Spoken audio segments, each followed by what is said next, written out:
Yeah. What year did you come here? What year? 1979. 79? Yeah. How was your experience when you... Holy shit. He wasn't immigrating. I mean, he was just coming to visit. He just never went home. I hadn't really met a friend's family like that before. Like, you know, I had previously, but it wasn't like, I don't know how to explain it. Like, I felt welcome there. You know, her family just makes you feel like you're living in that house. Like, what do you want to eat? You know, what do you want to watch? Like, I don't know, it's just like really, really friendly. Yeah. The military doesn't find that. You know. How did you decide, how did that happen? Just tell us. To come here? I mean, it wasn't really my choice to come here. It was my parents' choice.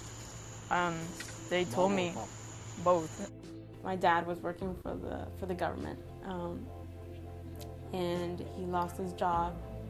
And after that point, it was 2001, everything kind of changed in our lives. My dad was no longer working, he was unemployed, and it was really hard to find a stable job for him. And everything just fell apart from that moment on. What are you supposed to feel being 13, knowing that you're being taken apart from your country, from your parents, from everything that you've only known your entire life? You just have to say goodbye to your little brothers, and it's like, see you later. And you're like, when? And you're like, I don't know. So it was hard.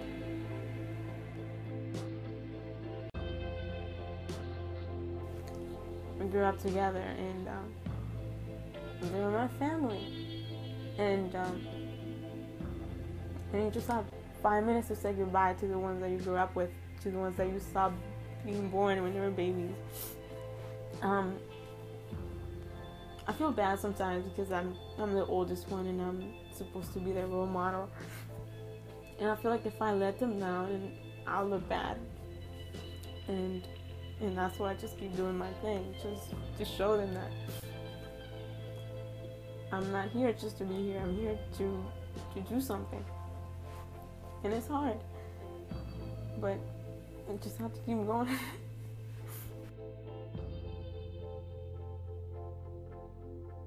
The Obama administration has finally admitted that probably too many people are getting deported who don't deserve to be deported, who are dream students, who've never committed a crime in this country.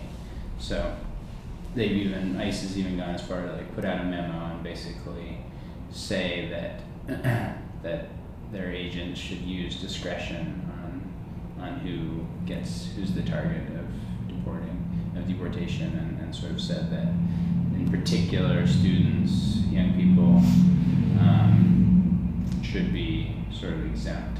Now it's very subjective. There's no doubt it's a risk. And I think for a lot of people who've decided to put their stories out there, it's like a calculated risk because they believe strongly enough in what the potential of telling their story and what it could do.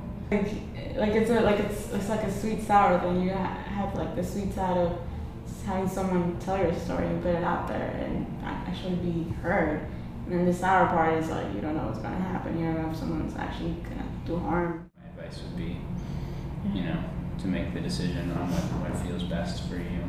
I think it's an okay risk. I don't think there's much chance at all of there being repercussions from the government. But I would definitely, meet with some other organizations that do advocacy around this, just to let them know. I think it would be helpful to let them know that this is happening and have them be part of it in some way, so that if anything does happen, that you have people there with legal knowledge that could help out. What are some of your concerns? Her safety, her going back to a country that she really don't recognize or remember much of, her losing everything that she has worked for. mainly that. I wouldn't want her to be in danger of getting hurt in any kind of way. She has worked too hard for her to lose it. And yeah, I wouldn't want that. That's it.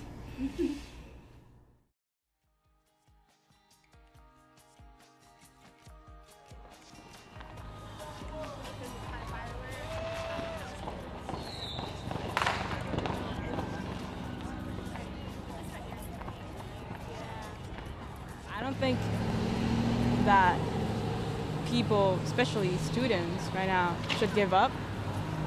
There's other people that have been in our spots. The civil rights movement is the first thing that pops into my head. We went down south to these states where Martin Luther King was influential. It just seeing what other people had to go through back then, you know. We went to museums where you were treated like a freaking slave. But at some point where when I was locked in a room, dark, huge room, dark, with a bunch of other people, and we were treated as slaves, we were screamed and told that we were not worth a thing. Right then, it just felt like that room was surrounded with like souls of other people back in that time. And it just felt like they were just talking to you and telling you, you know, this is what we've been through, you know, if we could do it, then you could do it. I think that this is a new kind of civil rights movement, and I think that in the future we want to look back and we want to say, you know, I was a part of that. I was a part of that, you know, freedom summer that, you know, defended immigrant communities in Georgia. I was part of that freedom summer that defended the right of students to attend college in Phoenix, you know. To have a conversation about it. America needs to talk about us, its illegitimate children. But that's going to take us going and talking to America. I came out because I was inspired by the courage of 4 students from Miami who walked 1,500 miles to make their voices heard. And so I think that it's a combination of things that makes young people so unique to this movement and to any movement. But I think a big part of it is that resilience of being able to fall down as many times as possible and get back up and continue to fight. And to go from living in fear of what are my friends going to say about my immigration status to saying undocumented and unafraid. I was inspired by all of you. Let me say that again. I was inspired by all of you.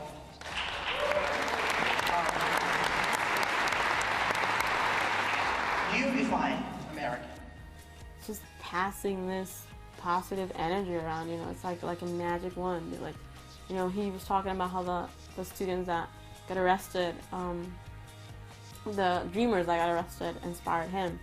And then by him writing that, like, he inspired me. And it's like the tag game, you know, you're it, you know? And it's like, it felt like he tagged me, and it was like, okay, all right, it's my turn. And then now I have to, you know, pass it to whoever's next, and then that person has to pass it along. It's like a domino effect, you know? And it went like that a long time ago with the civil rights movement. And who says it can't be here again for the second time? I kind of had my mind set the same day that I left my country. I lost everything coming here. I lost my family. I lost everything I knew at the age of 13. And coming here and giving up on it was not really worth it. My trip had to be worth it, and no, that was not even an option. Giving up was not an option.